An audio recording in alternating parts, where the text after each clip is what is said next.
안녕하십니까, 강윤호입니다. 오랜만에 뵙겠습니다. 지금부터 들레즈 경제학 토론 클럽의 문을 활짝 열겠습니다. 코로나가 좀 약해졌다고 그러죠. 그래도 경계를 늦추지 마시고요. 건강관리 잘 하시기 바랍니다. 오늘은 실제는 현실과 잠재의 합이다. 그런 말씀을 드리는 걸로 시작하겠습니다. 실제, 영어로 real이라고 하고요.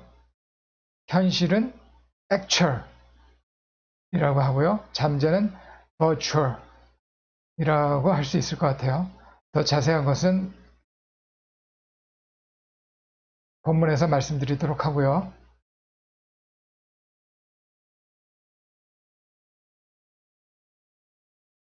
오늘 영상은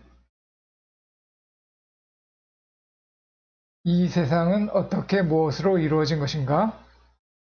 들레즈 사상의 몸통, 잠재성론 신자유주의 극복 프로젝트 15회를 리메이크한 영상입니다.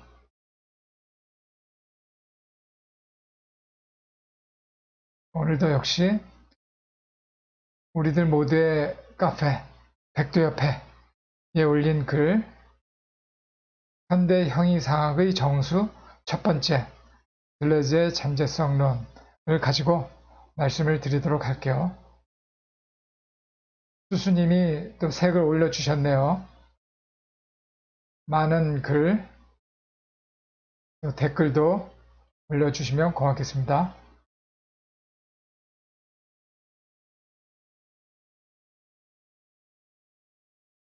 들레즈의 잠재성.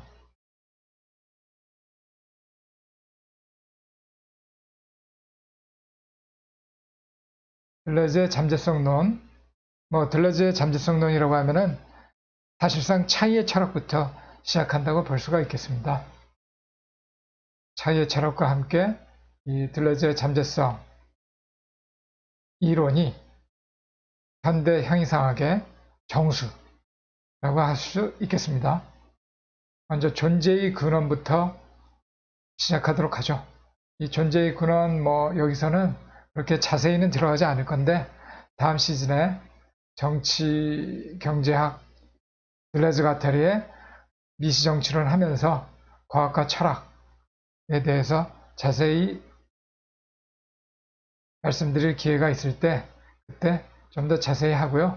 오늘은 소개해드리는 걸로 그런 식으로 넘어가도록 하겠습니다. 존재의 근원에서는 우선 자연과학과 그 다음에 들레즈의 유물론 이렇게 두 개로 나눠봤는데요. 우선 자연과학에서 보는 존재의 근원, 과학 철학 입장이 되겠죠. 거기에서 존재의 근원을 어떻게 보는지 먼저 말씀드려 보도록 할게요. 지난번에 그 원래 영상에 있어서는 제가 설명을 드릴 때 이 들레즈에 있어서의 존재의 근원은 물리학 같은 어떤 자연과학에 있어서의 물질과 에너지와는 다른 좀 더 근원적인 어떤 거라고 말씀드린 바가 있는데요. 그렇게 볼 수도 있겠지만 아예 이제는 그 들레즈의 철학적 입장에서도 물질과 에너지를 정식으로 본격적으로 다뤄보자는 거예요. 이제는. 그러니까 들레즈와 가타리의 그 원전을 보더라도 물질을 하고 에너지란 말이 많이 나오잖아요. 물질 에너지를 언급한 부분이 많이 있어요.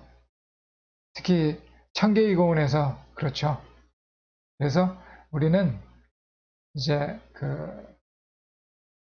거기에서는 철학적으로는 물질과 에너지와는 다른 어떤 거라고 설명을 드렸었는데 이제는 들레즈의 근원적 힘을 철학적 에너지 또는 물질로 볼 수도 있겠다. 그렇게 생각하는 거죠. 그래서 철학적 관점에서도 역시 물질과 에너지를 정의해 볼 수 있지 않을까. 그렇게 생각할 수 있다는 거죠. 뭐 물질이나 에너지라는 용어가 과학의 그 독점적인 그런 용어는 아니잖아요. 그런 걸 우리는 이제 김재희 선생이 쓴 들레즈의 표현적 유물론이란 논문에서 많은 도움을 받을 수 있을 것 같아요. 여러분들도 이거 다운받아서 볼 수 있으니까 김재희 선생의 들레즈의 표현적 유물론 이거 꼭 한번 읽어보시길 바랄게요. 아주 철학적 사유뿐만이 아니라 이 과학적 사유에 있어서 여러분들한테 많이 도움이 될 겁니다. 그래서 자연과학에서 우선 물질과 에너지를 보는 관점을 먼저 간단히 알아보고 넘어가도록 하죠.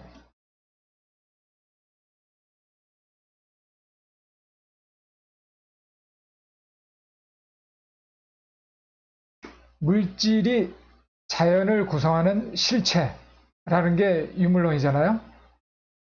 일반적으로 자연과학자나 자연과학에서는 유물론을 철학적 바탕으로 한다고 봐야죠. 그래서 간단한 거죠. 유물론이라는 게 물질, 매터가 자연을 구성하는 실체, substance다. 매터가 substance다. 본질이다, 실체다. 이렇게 보는 게 유물론인 거죠. 이게 가장 간단한 거죠. 매터가 substance라는 게 머티리얼리즘이 되는 거죠.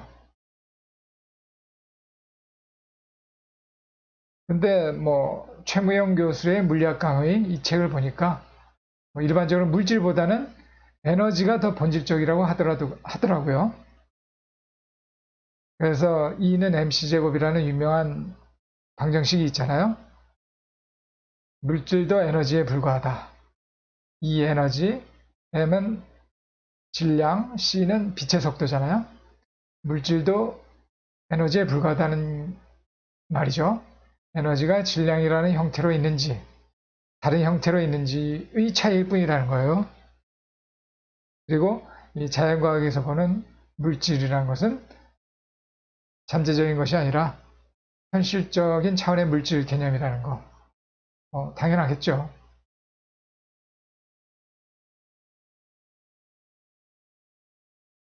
그래서 이 자연과학에서도 이 에너지가 모든 어떤 존재의 근원, 물질이나 에너지, 그 중에서도 에너지가 더 본질적이라는 거죠. 질량 형태로 있을 뿐이라는 게 어떤 물질이 된다는 거죠. 그래서 철학에서는 어떤 잠재적 물질, 잠재적 에너지를 생각해 볼 수 있다는 거예요.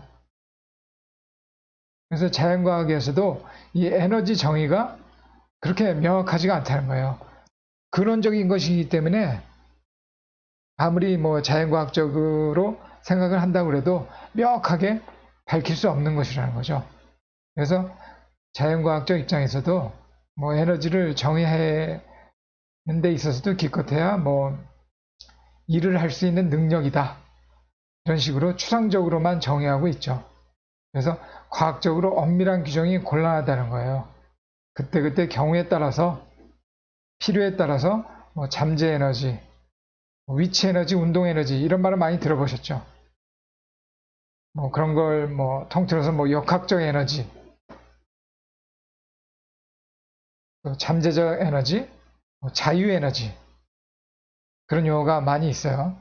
자세한 거는 나중에 다뤄본다고 말씀드렸죠. 그래서 이 암흑물질 잘 모르니까 암흑물질, 암흑 에너지 그런 용어도 만들어 쓰잖아요. 물질은 물질 같은데 에너지는 같은데 정체를 잘 모르겠다. 그래서 다크하다. 그래서 암흑물질, 암흑 에너지, 그런 존재를 상정하잖아요. 그런 것들이 뭐 우주 전체의 뭐 90%인가 그렇게 차지하고 있다고 그러잖아요. 그러니까 우리는 뭐 많이 과학이 발전했다고 해도 아직은 모르는 것이 많다는 거죠. 그래서 자연과학적으로도 물질이나 에너지가 이런 것이다라고 명확한 정의를 할 수가 없다는 거예요. 구체적 속성을 아직도 명확히 규정하기가 어렵다는 거죠. 자연과학도 이 정도인데 뭐 철학적으로도 어떤 물질이나 에너지라는 개념을 사용해서 충분히 사유할 여지가 있는 거죠.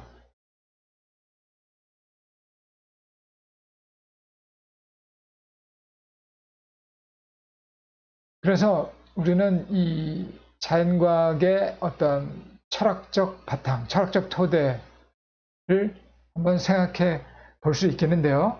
물론 유물론이지만은 그 중에서도 이 과학에서도 사유의 근대성과 탈근대성이 나뉘고 있는 중이라고 하더라고요. 과학 하면은 뭐 근대적인 거를 말하는 거잖아요. 근데 과학적 사유에서도 탈근대성이 나타나고 있다는 거죠. 그래서 기존의 그 과학 철학적 입장을 환원적 유물론이라고 한다면은 탈근대성이 가미된 것을 비환원적 유물론이다. 이렇게 나눌 수 있다는 겁니다. 그래서 뭐 환원적 유물론이라는 것은 고전적 결정론을 말하는 거죠. 모든 변화를 기계론적인 고전역학이 지배하는 물질적 입자들의 운동으로 환원한다는 거죠. 환원, 원리, 본질로 돌아간다는 거잖아요. 리덕션 한다는 거죠. 그러나 요새는 현대 물리학이나 현대 과학에 있어서는 이 비환원적 유물론 같은 사유가 생겨나고 있다는 거죠. 그래서 자기 조직화, 셀프 오거니제이션이라고 하죠. 자기 조직화에 의한 현대적 창발론이 발전하고 있다는 거죠. 그래서 창발론이라는 것을 창발을 emergence라고 하더라고요. emergency가 아니에요. emergency 하면은 요새 뭐 많이 코로나 때문에 많이 보셨죠. 응급사태, 긴급사태, 그거를 emergency라고 하죠. 창발은 새로운 창조적 발생은 emergence 해서 창발론, emergence theory가 요새 발전하고 있다는 거예요. 그래서 현대물리학은 물질 자체의 자기 조직화 역량을 발견했다. 김재희 선생이 말하고 있고요. 새로운 역학, 즉 연력학이나 비선형 동역학 등은 물질 자체의 자기 조직화 역량에 주목하고 있다는 거예요.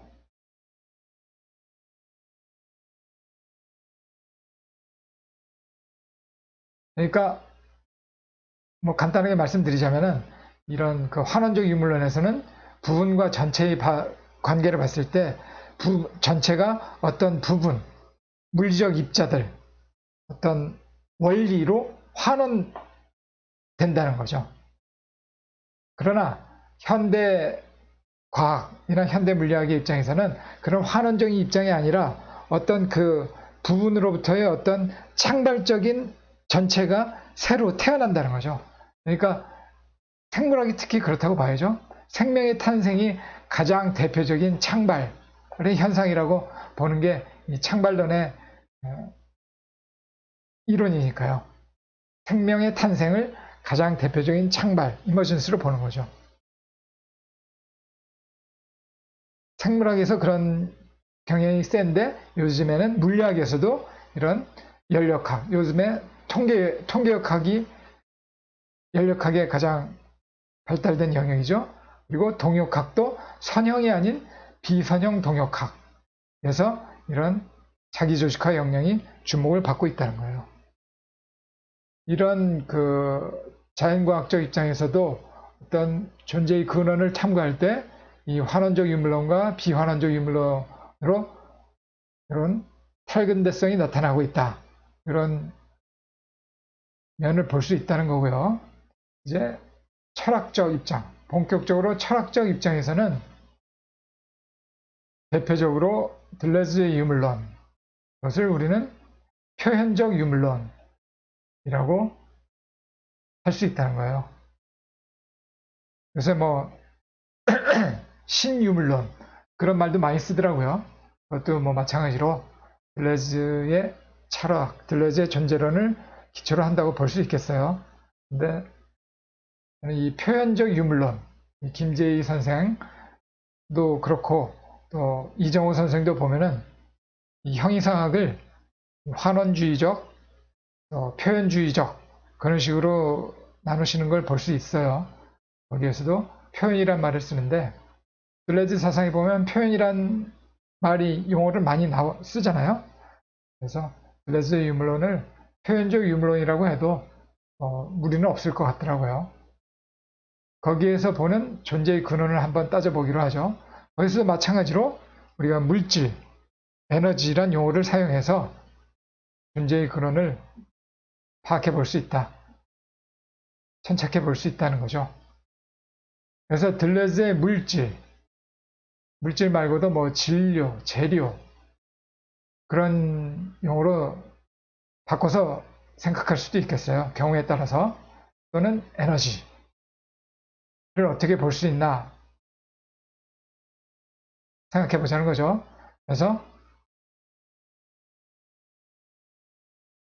힘, 강도, 흐름, 강도적 에너지, 비유기적 생명 이런 것들이 존재의 근원이 된다는 거죠. 그래서 이런 것들이 동양 철학에서 볼 때는 어떤 기와 유사한 것이 아닌가, 유사한 것으로 볼 수 있다는 거죠. 뭐 기철학, 뭐 주기론, 기위주, 기이론론 뭐 그런 철학에서 볼 때는 정신의 작용이든 물질의 작용이든 모두 기의 작용이 된다는 거잖아요. 그러니까 기가 정신뿐만 아니라 물질의 모든 근원이 된다는 거죠. 그런 거를 이 들레즈 철학에서는 힘, 강도, 흐름, 강도적 에너지, 비유적 생명 이런 식으로 말할 수 있다는 거죠. 미리 지금 이게 리메이크 영상이잖아요. 미리 들레즈 철학사상과 사사사상까지 다 공부하신 분들은 이 흐름이 뭔지, 들레즈의 용어에 있어서의 흐름의 의미가 뭔지, 플럭스라고 했잖아요. 그런 것들 다 아시고 계실 텐데, 지금 처음 새로 시작하시는 분들은, 새로 따라오시는 분들은 나중에 충분히 아실 수 있으니까 강도, 힘, 흐름이 무엇을 의미하는지, 강도 같은 거는 미리 공부하셨죠? 이 비유기적 생명 이런 것도 청계의 고원에 여러 번 나오죠. 이런 그 청계의 고원에 나오는 이런 에너지, 물질, 비유기적 생명 이런 용어들을 보면서 우리들은 그런가 보다 하고 그냥 넘어가는데 자세히 연구하는 사람들이나 관심이 있는 사람들은 이런 비유기적 생명 이런 용어에서 어떤 새로운 논리를 개발하는 거죠. 김재희 선생 같은 분들 말하는 거죠. 그런 상황에서 이 들레즈 상황을 종합해서 비유기적 생명을 키워드로 해서 하나의 논문이 작성되는 거죠. 여러분들도 이제 천계의 고원이나 그 외의 모든 들레즈뿐만 아니라 어떤 책을 연구하시면서 이런 새로운 용어나 그런 거에서 어떤 영감을 얻으셔가지고 자기 나름의 논리나 이론 같은 거를 많이 개발하시면 좋겠습니다. 그래서 김재희 선생은 들레즈의 물질 또는 에너지가 강도적이고 에너지적인 물질, 연속적 변이의 역량과 생명력을 지닌 물질이다. 이렇게 표현해주고 있죠. 그리고 지난번에 들레즈의 일의성인가 거기에서 말씀드린 바가 있죠. 이정호 선생이 지은 접힘과 펼쳐짐이라는 책에서 나오는 표현들이에요. 개체를 개체로 만들어주는 것은 그 개체가 어떤 내부적인 힘을 가지고 있기 때문이라는 거예요. 모든 개별자들 내에 어떤 내부적인 힘, 맨 첫 시간에도 말씀드렸죠. 내부적인 폭발력, 추동력, driving force, 욕망, 그런 걸 말하는 거죠. 그래서 지난번에 말씀드렸듯이 자연과학에서 보는 어떤 뉴턴 역학적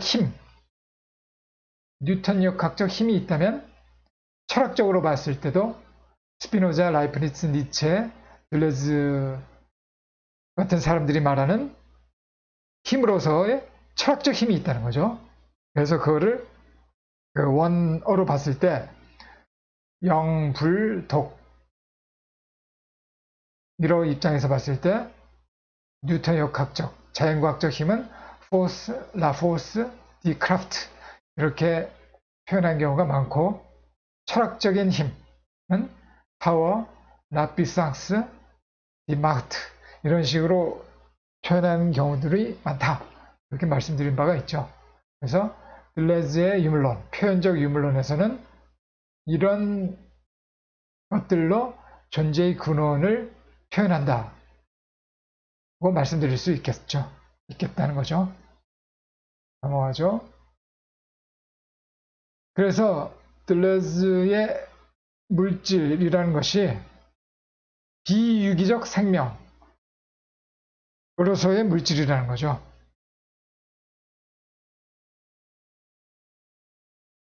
비유기적 생명.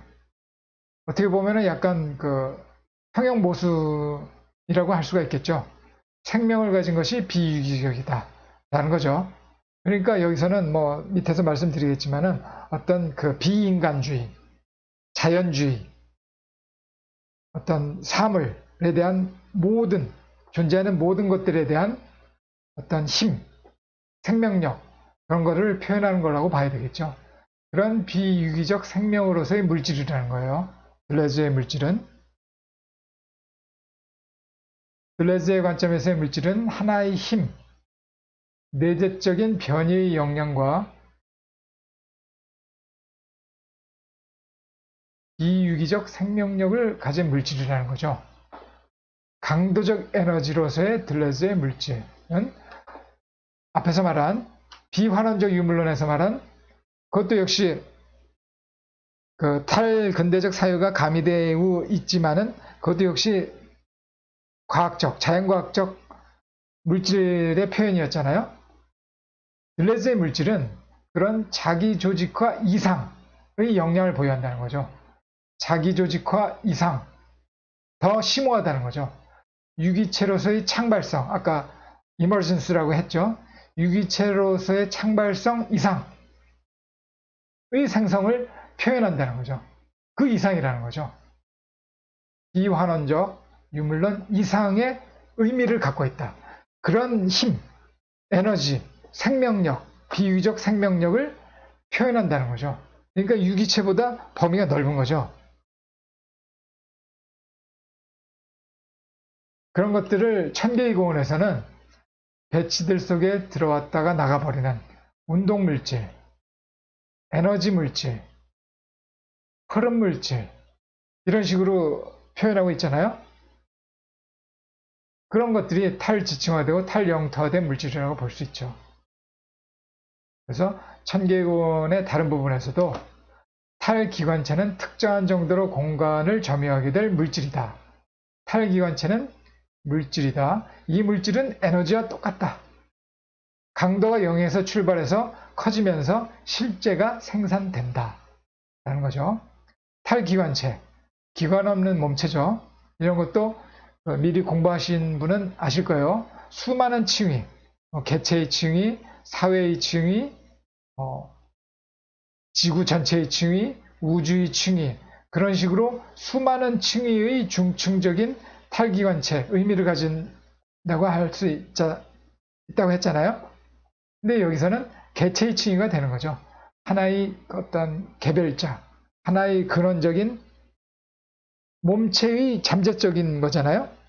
탈기관체, 기관 없는 몸체는 잠재적인 것으로서의 몸체, 잠재적인 것으로의 어떤 근원, 그런 것들은 특정한 정도로 공간을 점유하게 된 물질이다. 그것은 에너지와 똑같다. 강도와 0에서 출발해서 커지면서 실제가 된다. 그러니까 강도가 뭐 10이면 10, 20이면 20 그렇게 어떤 정도를 갖고 있다는 거죠. 제가 뭐 10, 20 한 거는 예를 들어서 말씀드린 거고요. 꼭 수치로 표현할 수는 없지만은 0은 아니라는 거죠.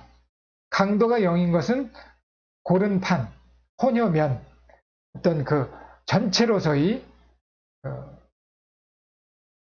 일관성의 구도, 내재성의 표면, 내재성의 장이 되는 거죠. 강도가 0이라는 것은 거기에 기입되고 또 부착된 어떤 그 개별자로서의 강도 X를 가진 어떤 힘, 그 힘이나 에너지를 지닌 그 탈기관체가 물질이라는 거죠.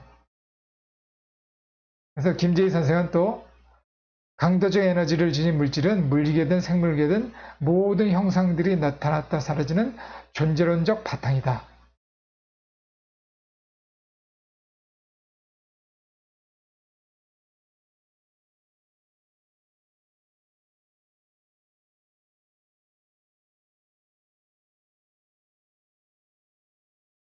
강도적 에너지를 지닌 물질은 존재론적 바탕이다. 그것은 유기적인 조직화 그 이전에 있다는 점에서 비유기적인 힘이다.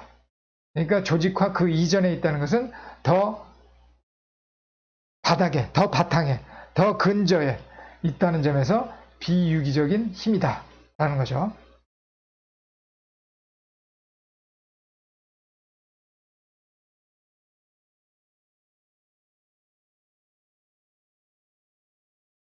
그래서 존재의 근원을 이 정도로 말씀드릴 수 있겠고요.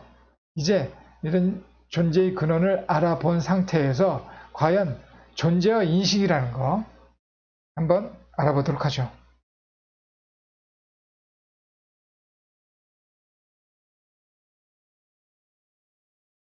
우리가 존재론, 뭐 인식론 그렇게 나눠가면서 공부를 많이 하잖아요. 존재 뭐 온탈러지라고 하죠. 인식론, 그건 뭐 에피스토말러지인가 그런 식으로 하죠. 발음이 잘 모르겠던데 그런 식으로 나눠서 생각하는 게 근대적 사회죠. 명확하게 존재론은 어떤 것이고 인식론은 어떤 것이다. 그래서 칸트의 존재론적 인신론적 회귀, 인신론적 전회 이후로 근대를 지배해온 것은 인식론적 사회다. 그렇게 말들을 하고 있잖아요. 그래서 근대적 사회에서는 어떻게 생각하는지 한번 보도록 하죠. 명석판명한 사유를 추구하고 또 본질주의, 유형학적 사유 이런 걸 추구하는 게 근대적 사유잖아요. 명석판명, 본질주의, 에센셜리즘, 또 유형학적 사유, 타이폴로지컬한 띵킹. 그래서 존재론과 인식론을 명확하게 구분해서 사유하고 있죠. 그래서 이런 것들은 데카르트의 실체 이원론, 심신 이원론, 정신과 육체의 이원론을 기반으로 하고 있죠. 그 중에서도 엄밀히 따지면은 정신우위의 사유를 하고 있죠. 그래서 그건 인간중심주의, 인간중심적 사유를 하잖아요. 근대적 사회는. 그래서 그런 것들로부터 쭉 이어져 온 어떤 현대적 사유도 마찬가지로 이런 분석 철학 같은 것도 언어중심, 푸설 이래의 현대 현상학도 의식중심, 실존 철학, 주체 철학을 대표하는 실존 철학 같은 것도 다 인간중심주의라고 할 수 있잖아요. 이런 측면에서는 존재론과 인식론을 확실히 구분해서 어떤 존재론적인 사고보다는 인식론적인 사고에 방점을 두는 경우가 많이 있다고 할 수 있죠. 그런데 현대, 탈근대적 사회에 있어서는 약간 방점이 달라지고 있죠. 그래서 탈근대적 사유. 그래서 보자면은 근대적 사유와는 다르게 애매하거나 모호한 측면이 있기 때문에 비정확하지만은 엄밀함을 추구한다고 할 수 있죠. 본질주의 및 유형학적 사유의 극복을 추구하고 들레즈의 비인간주의, 자연주의적 사고가 대표적이라고 할 수 있죠. 탈근대적 사유에.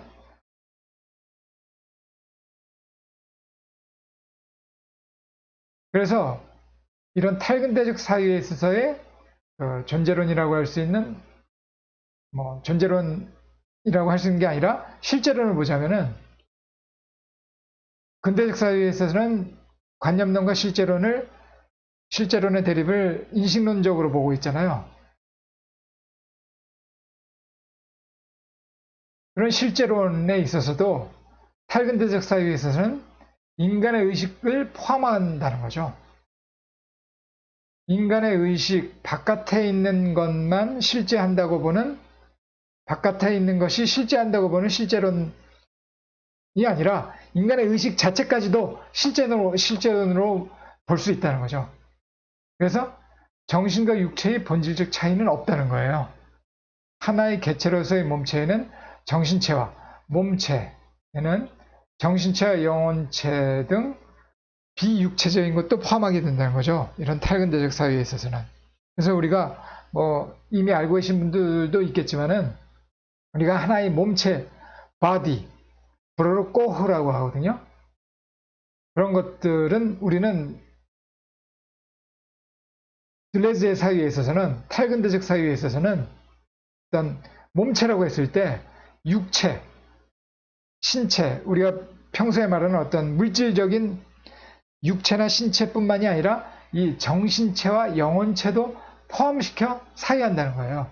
그거를 우리는 몸체라고 부른다는 거죠. 똑같이 바디지만은 육체나 신체라는 용어보다는 몸체라는 용어를 써서 정신체와 영혼체도 포함한다는 거죠. 포함해서 하나의 몸체를 생각한다는 거죠. 그래서 이 들레즈의 비인간주의,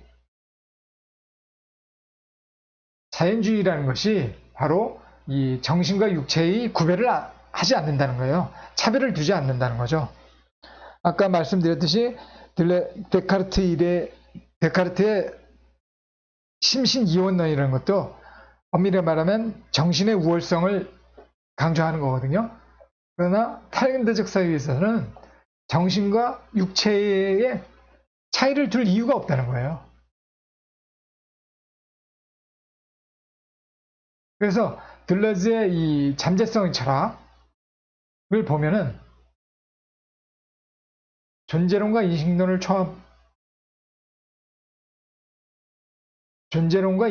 통합한 현대 형이상학의 정수라고 볼 수 있다는 거예요.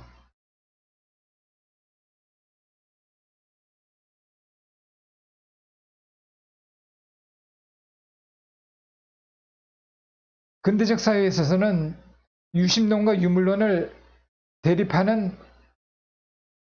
확실히 대립하는 걸로 보고, 또 관념론과 실제론의 대립을 확실하게 긍정하고 있잖아요. 또 유심론과 유물론은 존재론적 사유고, 관념론과 실제론은 인신론적 사유다. 그런 식으로 구분을 하고 있잖아요.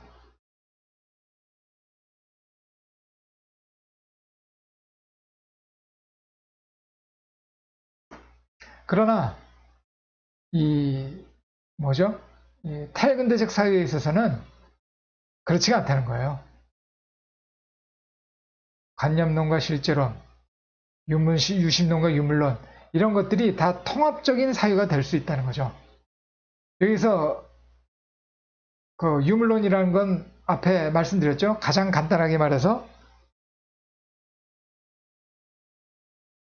매터가 서브스턴스다, 그런 말이었잖아요. 그래서 존재와 인식이 있을 때 물질이 의식을 규정한다, 그런 말이잖아요. 그래서 뭐 좀 더 그 확대해 보면은 막스 이론에서 보자면은 어떤 경제 결정론, 하부 구조 결정론 그런 식으로 발전할 수 있잖아요. 그래서 그런 막스의 사유도 마찬가지로 어떤 근대적 사유라고 볼 수 있죠. 어떤 의식과 물질의 이분법적 사유라고 할 수 있죠. 존재와 인식을 확실히 구분해서 생각하죠.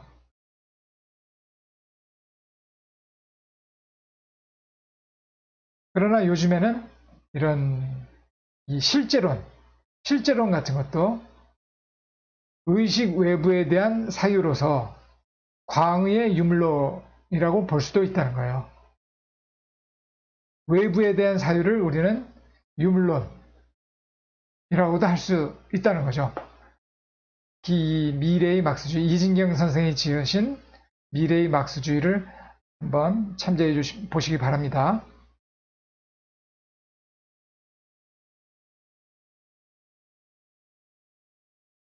그래서 우리는 꼭 유물론이 무슨 존재론에만 속하고 유물론이 뭐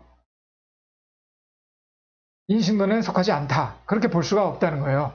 이 존재론적인 이분법적 사유, 관념론 대 실제론에 있어서도 유물론적 요소가 들어있다는 거죠. 그래서 뭐 유심론, 유물론, 관념론 대 실제론이 아니라 관념론 대 유물론 그런 식으로도 뭐 일반적으로 많이 통상적으로 대립을 시키고 있잖아요. 근데 엄밀히 뭐 근대적 사유로 보자면은 유물론은 존재론이라는 거죠. 인식론에서는 실제론이라는 용어를 써야 된다. 뭐 그런 식으로 말을 하고 있잖아요. 그런데 이런 들레즈와 같은 탈근대적 사유에 있어서는 존재론과 인식론을 통합한 현대 형이상학이라고 할 수 있는 것으로서 이런 확실한 이분법적 유심론 대 유물론, 뭐 관념론 대 실제론 이런 이분법적 또 유형학적 사고, 존재론은 이런 거, 인식론은 이런 유형, 그런 유형학적 사유는 현대에서는 거의 의미를 잃어가고 있다. 이렇게 볼 수 있다는 거죠.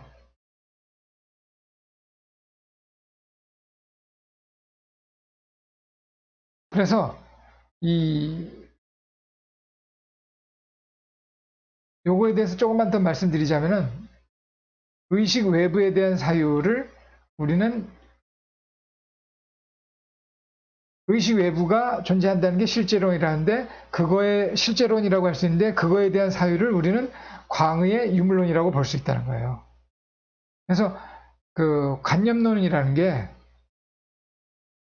이 미래의 막스주의 책을 보면은 바깥을 내부화하는 사유라는 거예요. 바깥을 내부화하는 사유. 이런 게 바로 칸트의 관념론이잖아요. 칸트의 관념론에서는 칸트의 인식론에서는 구성되는 주체가 아니라 구성하는 주체이기 때문에 인식론적 전해가 이루어진다고 하잖아요. 그러니까 세계를 주체가 구성한다는 거잖아요. 그러니까 그게 바로 외부를 내부화하는 거죠. 그게 관념론이라는 거죠.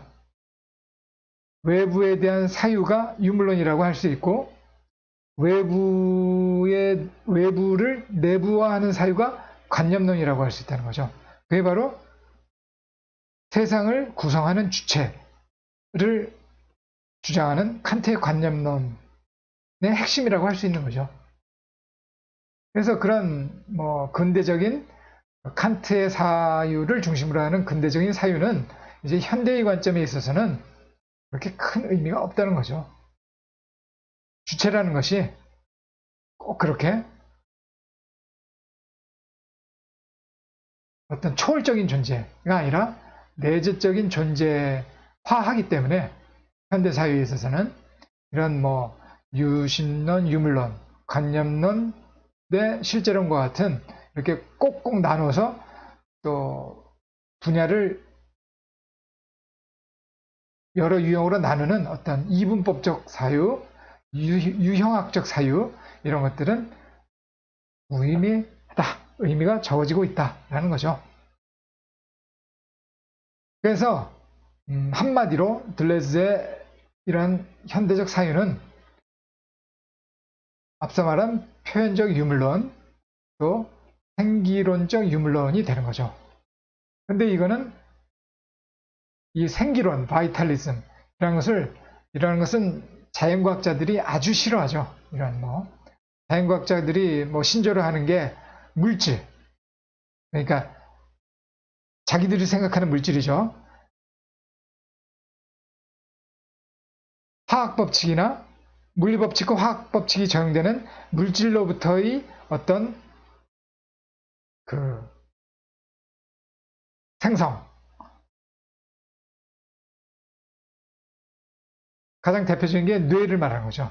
뇌라는 것도 물질의 생성물일 뿐이다. 물질의 결과일 뿐이다. 물질의 작용의 결과일 뿐이라는 거죠. 어떤 생기론적, 어떤 물리법칙이나 화학법칙을 벗어나는 어떤 생기론적 요소도 부정하는 게 대부분의 과학자들의 입장이죠. 그래서 그들은 이 생기론이라고 하면은 아주 싫어하죠. 그러나 이런 탈근대적 입장, 들레즈나 그런 현대 철학자들의 입장에서의 있던 그들이 주장하는 바이탈리즘, 대표적인 게 베르그송이라고 할 수 있겠죠. 그런 사람들이 보는 바이탈리즘은 과학자들이 그 심오한 의미를 이해하기는 어렵다고 볼 수 있죠. 차원이 더 높은 거죠. 그래서 이런 현대 철학자들이 보는 이 생기론이라는 것은 어떤 전근대적인 물활론, 애니미즘, 우리 많이 알고 있잖아요. 애니미즘, 토테미즘 같은 거, 나무에도 동물이죠. 토테미즘은 존재하는 모든 물질에 어떤 영혼이 들어있다. 그런 정근대적인 애니미즘하고는 다른 거죠. 현대적 생기론은. 토테미즘도 넓은 의미의 애니미즘, 동물이 인간화하는 거잖아요. 동물을 숭배하고 동물 숭배 사상, 그런 것들도 역시 어떤 인간 중심 사상이라고 할 수 있죠. 그래서 이런 현대적인 탈근대 사회에 있어서는 훨씬 더 차원이 높고 범위가 크다는 거죠. 그래서 이런 비인간주의, 자연주의를 바탕으로 하게 되는 거죠.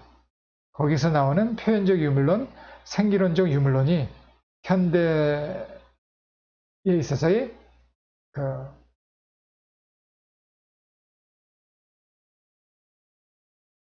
형이상학을 구성하고 있다라는 거죠. 그래서 존재론과 인식론을 통합한 현대의 형이상학의 정수라고 볼 수 있다는 거죠. 들레즈의 표현적 유물론, 이 대표적인 게 되는 거죠.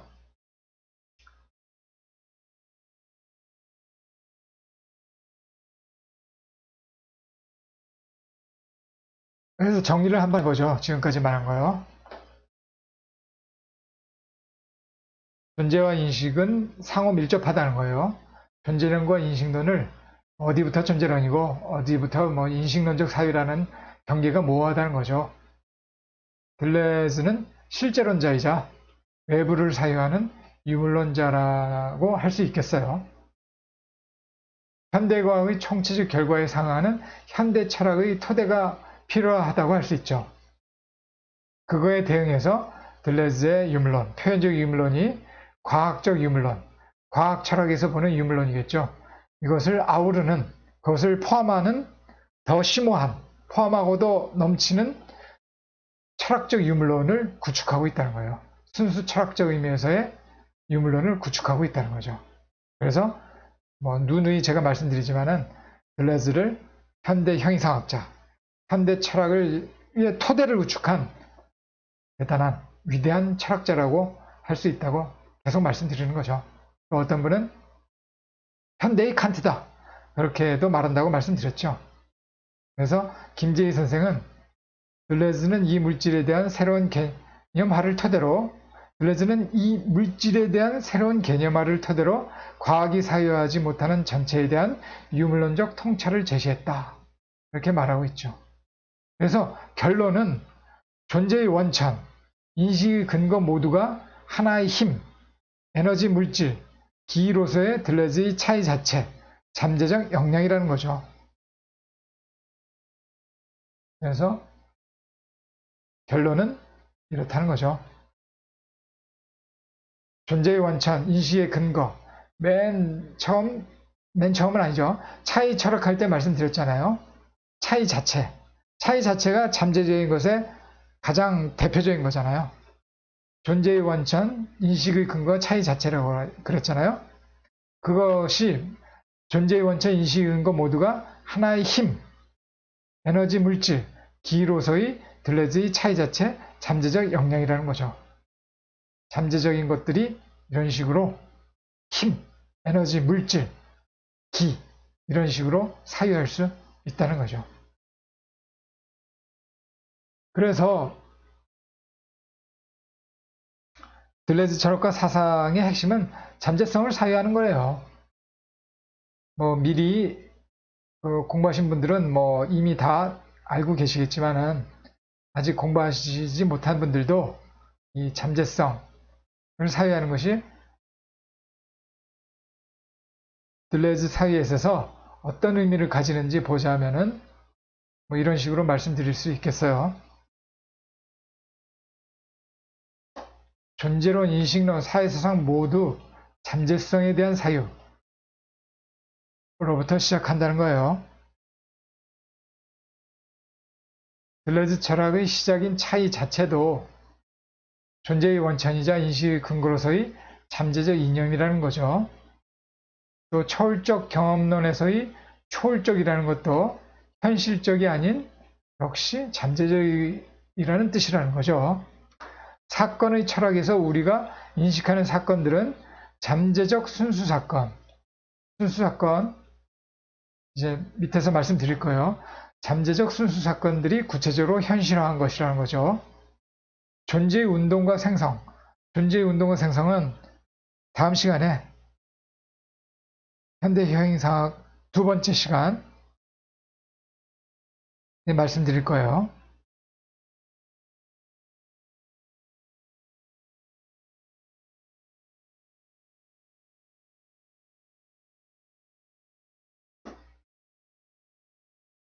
그리고 들레즈 가탈의 분열 분석의 무의식적 욕망, 분열 분석에서의 무의식적 욕망도 생산적인 잠재적 역량의 다른 말이라는 거죠.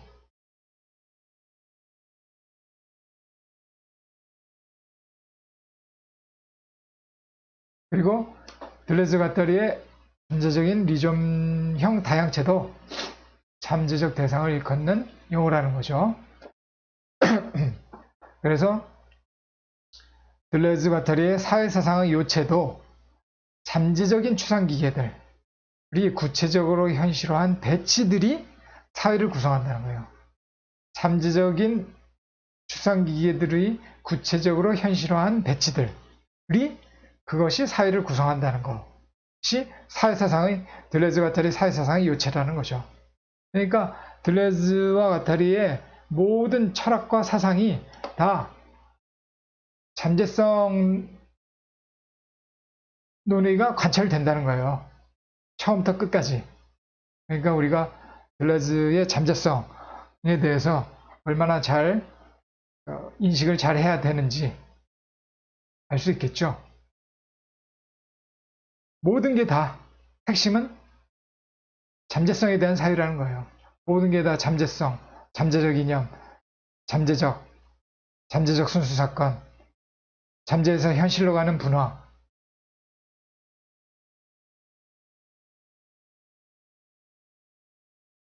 잠재에서 존재의 운동과 생성, 다음 시간에 말씀드린다고 그랬죠. 잠재에서 현실로 가는 분화의 과정이라는 거죠.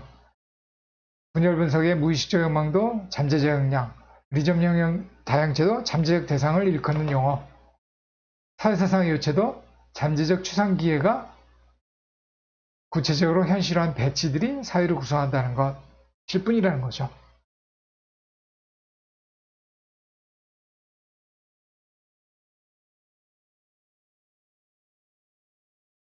이런 식으로 다 들레즈 가탈의 전체 사상을 소개해 드릴 수 있겠고요. 이제 본격적으로 잠재적인 것이 무엇인가 한번 들어가 보죠.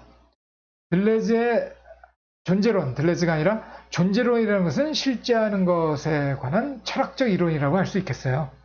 실제하는 것, 실제 있는 것, 실제로 존재하는 것에 관한 철학적 이론이라고 아주 단순하게 말씀드릴 수 있겠어요. 그런데 들레즈가 말하는 들레즈가 의미하는 실제라는 것, 그것은 맨 처음에 말씀드렸듯이 현실과 잠재의 합으로 구성되어 있다는 거죠. 실제적인 것은 현실적인 것과 잠재적인 것으로 구성되어 있다. 그런데 우리가 평상시에 말하는 용어하고는 차이가 있다는 거죠. 아무래도 철학적인 용어고 특히나 들레즈의 철학을 말하는 것이기 때문에 과연 어떤 것을 우리가 실제, 현실, 잠재라고 하는지 자세히 알아볼 필요가 있어요. 정확히 알아볼 필요가 있어요. 그래서 우리는 평소하고는 다르게 실제를 리얼이라고 한다는 거죠. 실제를 리얼이라고 하고 현실은 actual이라고 하고 잠재를 virtual이라고 한다는 거죠. 뭐 real, actual, virtual 이런 게 편하죠. 앞에 있는 것들은 다 프랑스 말이거든요. réel, actuel, virtuel 이렇게 말하는데요. 우리가 평소에 현실을 리얼이라고 하잖아요. 리얼을 리얼하다, 현실적이다 그렇게 말하죠. 그리고 버추얼은 우리가 언제 말을 많이 하죠? 버추얼 리얼리티, VR. 요새 VR 기술 발달해서 많이 들어보셨잖아요. 이게 버추얼 리얼리티, 이게 바로 가상현실이라고 하잖아요. 리얼을 현실로 번역하고 버추얼은 우리가 가상이란 말을 하는데 들레즈의 용어에서 버추얼은 잠재라는 거 잊지 않으셔야 합니다. 그러니까 우리는 이 실제가 무엇인지, 리얼이라는 거, 현실이 무엇인지, 액츄얼이라는 거, 잠재는 버추얼이라는 거, 요걸 이 대응관계를 잘 알아두시고 들레즈가 말하는 실제, 이 세상에 존재하는 모든 것은 액츄얼한 현실과 버추얼한 잠재로 구성되어 있다는 거죠. 이거를 들레즈를 알고 싶으신 분들은 절대로 까먹으면 안 되겠죠. 실제라는 것은 실제로 진실로 존재하는 것이라고 할 수 있겠죠. 근데 우리가 실존이라는 말을 많이 쓰잖아요. 실존, exist 영어로요. 실존이라는 용어와 구별해야 될 텐데요.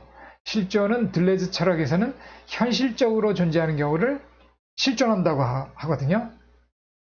실존은 말 그대로 실존주의 철학에서 많이 쓰잖아요. 거기서는 자발적인 주체, 자율적인 주체, 자유로운 주체를 실존이라고 많이 하잖아요. 그러나 들레즈가 실존, exist라는 단어를 쓸 때는 현실적이다, 액츄얼하다, 액츄얼 한 것을 실존한다 이렇게 표현하는 경우가 많다는 거죠. 그래서 잠재적으로 존재한다고 할 때는 존속, subsist, 내속, insist, 불어로 subsiste, existe 라는 용어를 사용한다는 거죠. 그러니까 여기서는 실제, 책을 읽으실 때 헷갈리지 말으시다 라는 뜻으로 말씀드렸고요. 그렇다면 이제 도대체 잠재적인 것, 잠재적인 대상, 잠재적 대상 이런 게 뭐냐 알아볼 때가 됐죠.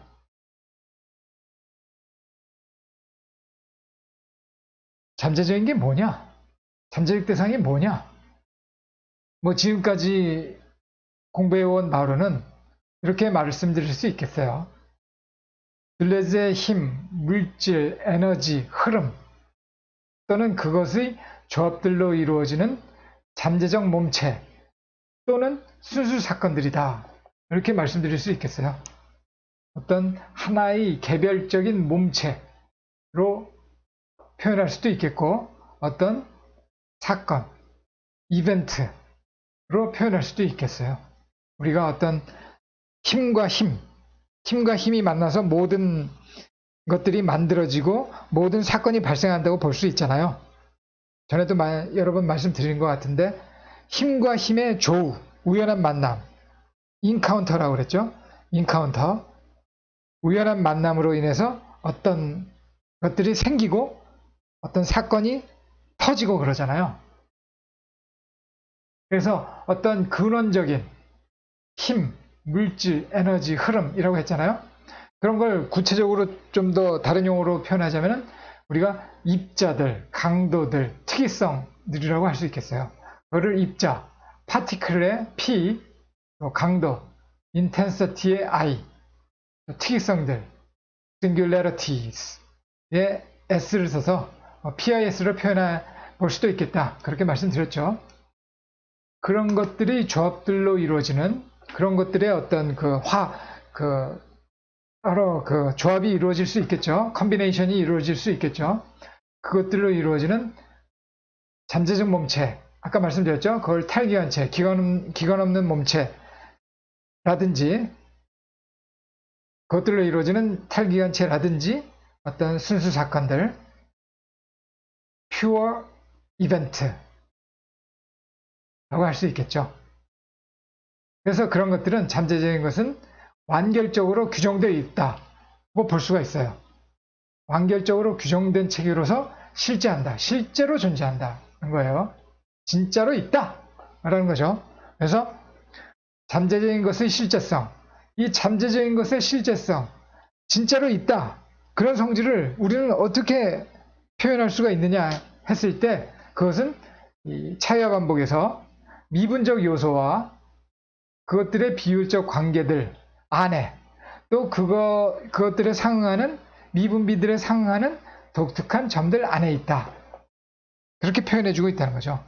그러니까 이런 미분적 요소들 델타 X, 델타 Y 지난번에 그 차이의 철학 설명할 때 말씀드렸죠. 그것들 간의 관계들 dx분의 dy 또 그것들에 상응하는 독특한 점들, 특이한 점들 그것들이 실제로 존재한다는 거예요.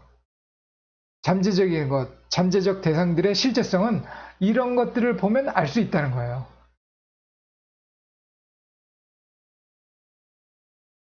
그러니까 우리가 아까도 계속 말씀드렸는데 들레즈의 철학을, 들레즈의 존재론과 인식론을 현대 형이상의 정수라고 말씀드릴 수 있는 게 이런 것들을 미분적 요소, 비율적 관계, 독특한 점들, 특이성들 이런 수학적 용어들이 어떤 비유를 위해서 가져온 것이 아니라는 거죠.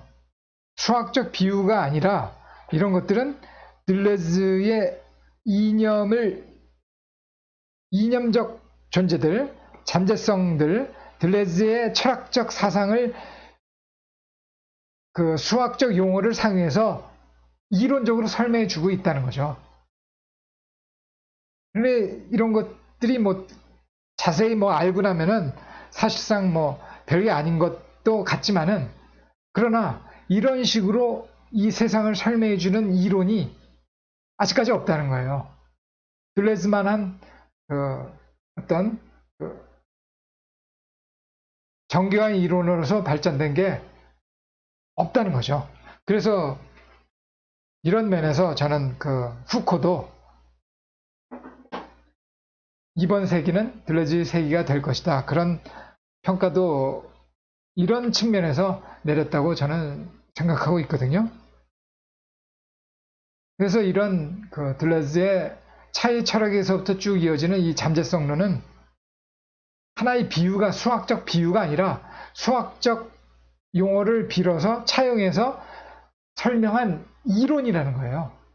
정확한 설명이라는 거죠. 세계의 존재와 운동에 대한 정확한 설명이지 어떤 비유나 뭐 은유 그런 게 아니라는 거죠. 정확한 설명이라는 거죠. 정확한 이론적 설명이라는 거죠. 그래서 들레즈의 이론을, 들레즈의 철학 사상을 현대 형이상학의 정수다, 에센스다, 그렇게 볼 수 있다는 거죠. 그래서 이런 식으로 표현되는 들레즈의 잠재적 대상은 실제하지만 실제한다는 거죠. 그렇지만 비현실적이라는 거죠. 언어로 표현하기 힘든 비언어적인 것, 머릿속에 그리기 힘든 비표상적인 것, 의식적으로 지각되기 어려운 무의식적인 것이라고 할 수 있죠. 그런데 주의해야 될 게 비감각적이고 비가시적인 것과는 구별해야 된다는 거예요.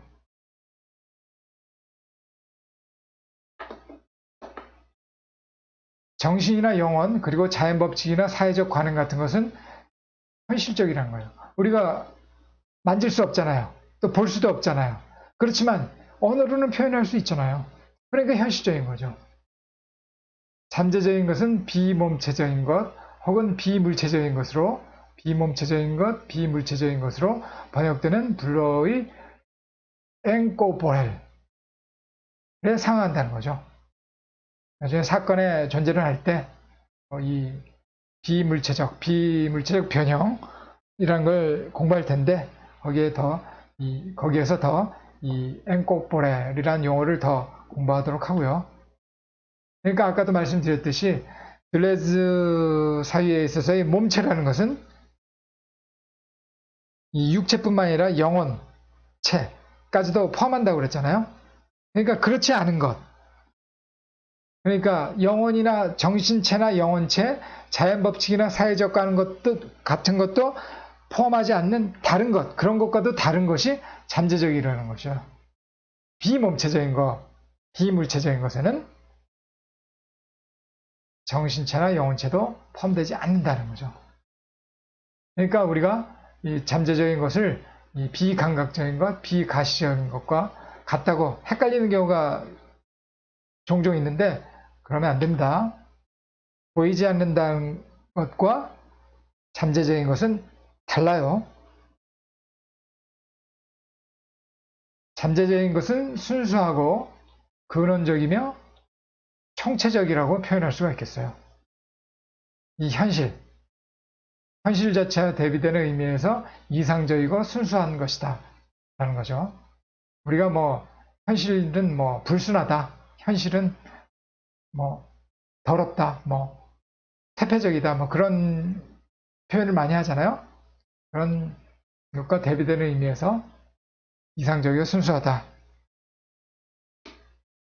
라고 할 수 있겠고요. 현실의 경험을 조건 지우는 것이 잠재적이라는 것에서 근원적인 것, 또 현실화 또는 분화. 다음 시간에 공부할 거예요. 존재운동에서 현실화, differentiation.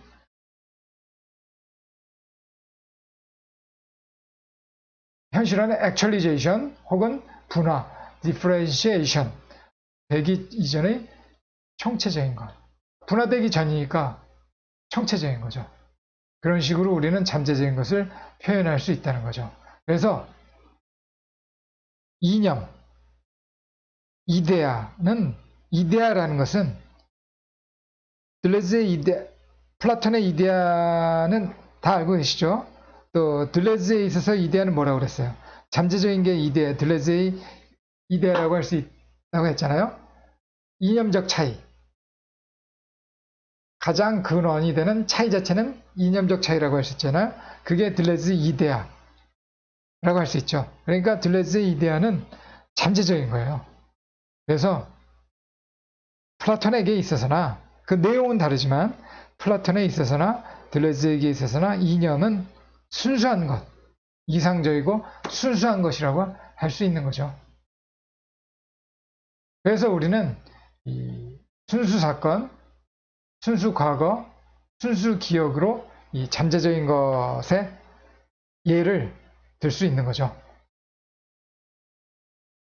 잠재적인 것에 잠재적인 것, 잠재적 대상으로서 이제 가장 대표적인 게 우리는 순수 사건, 순수 과거, 순수 기억이라고 할 수 있는 거죠. 그래서 이런 뭐 순수 과거나 순수 기억 같은 게 이제 무의식이 되는 거죠. 프로이트의 무의식 같은 것이 이 순수 과거나 순수 기억에 포함될 수가 있는 거죠. 그래서 우리가 안티오이디푸스 할 때 무의식에 대해서 자세히 공부할 수 있는 거죠. 무의식적 욕망. 그것이 아까 말씀드렸죠. 무의식적 욕망이 바로 잠재적인 것이다.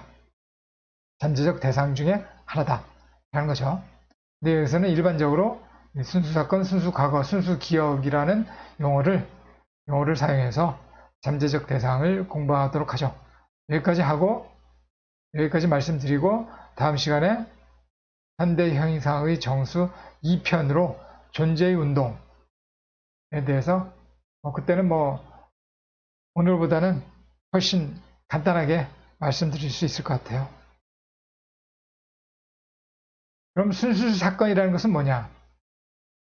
우리가 사건이라는 말은 많이 들어봤지만은 들레즈가 의미하는 사건이라는 것은 잠재적 사건을 말하는 것이고 그것을 우리는 순수 사건이라고 할 수 있는 거예요. 퓨어 이벤트. 현실화하기 이전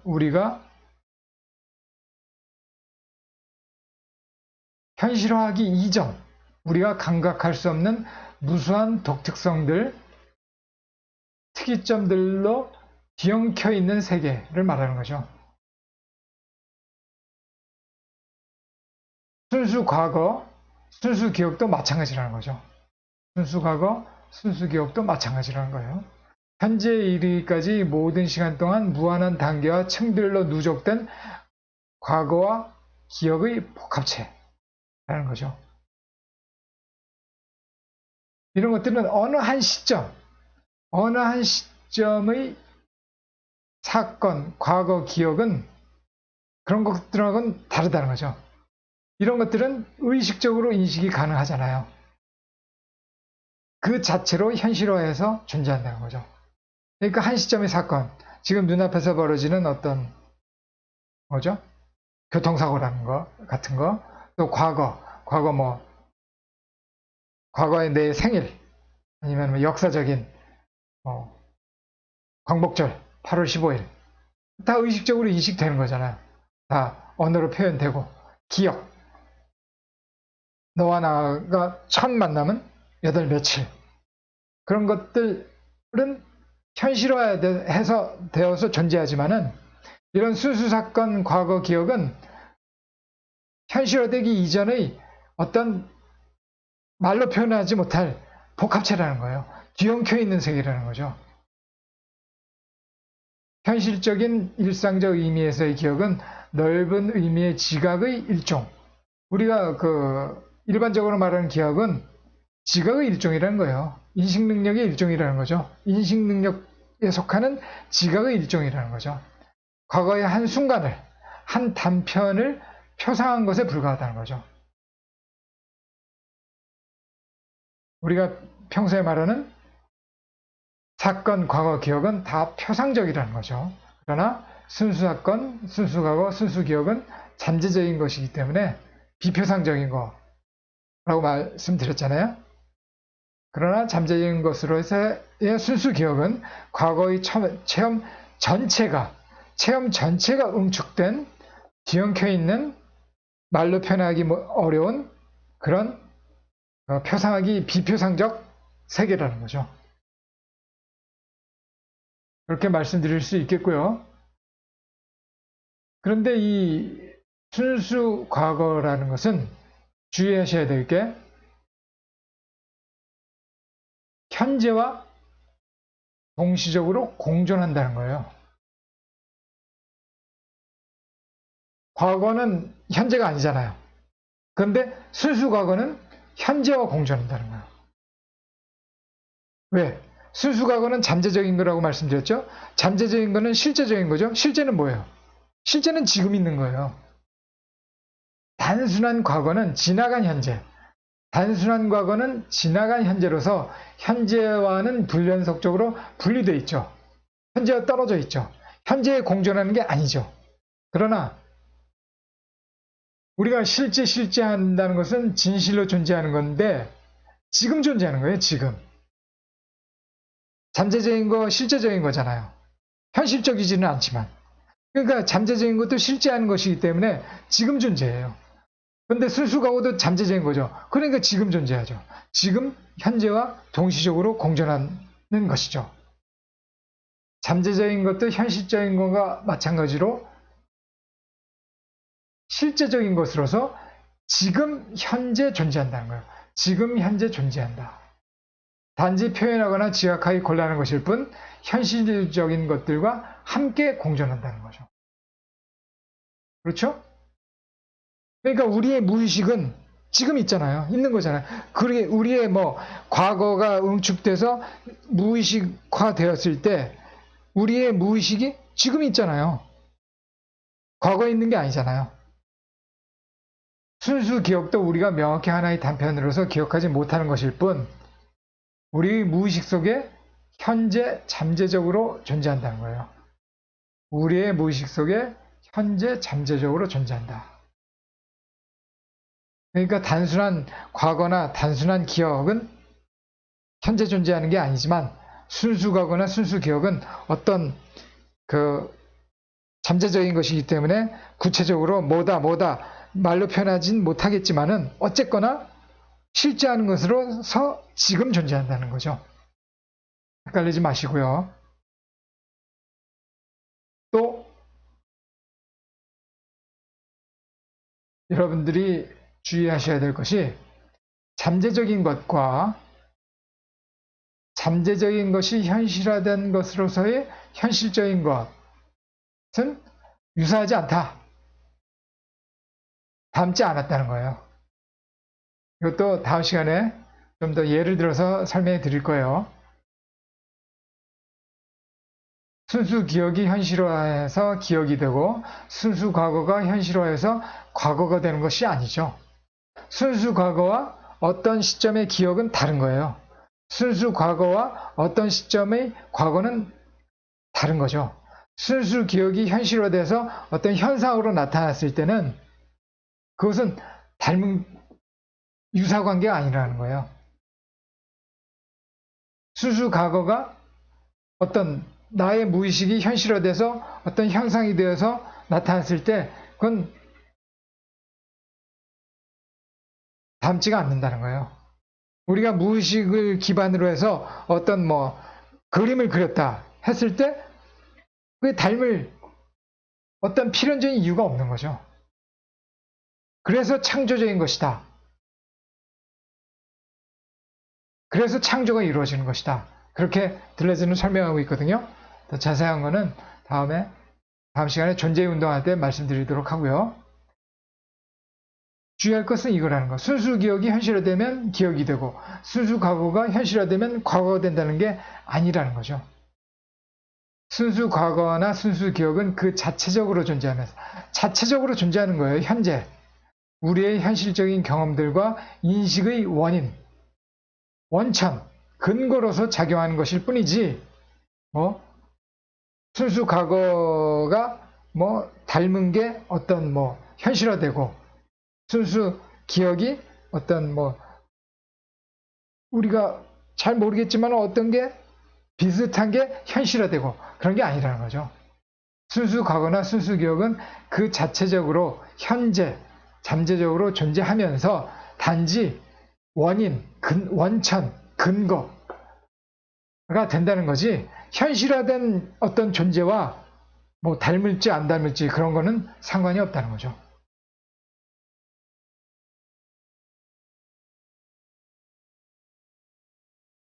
이런 정도로 순수 잠재적인 것의 대표인 순수 사건, 대표적 사례인 순수 사건, 순수 과거, 순수 기억을 정리할 수 있을 것 같네요. 이 정도로 현대 형이상학의 정수 첫 번째 정리하도록 하고요. 두 번째는 존재의 운동으로서 다음 시간에 조만간 말씀드리도록 할게요. 그때까지 코로나 조심하시고요. 건강한 모습으로 다시 뵙기를 바라겠습니다. 감사합니다.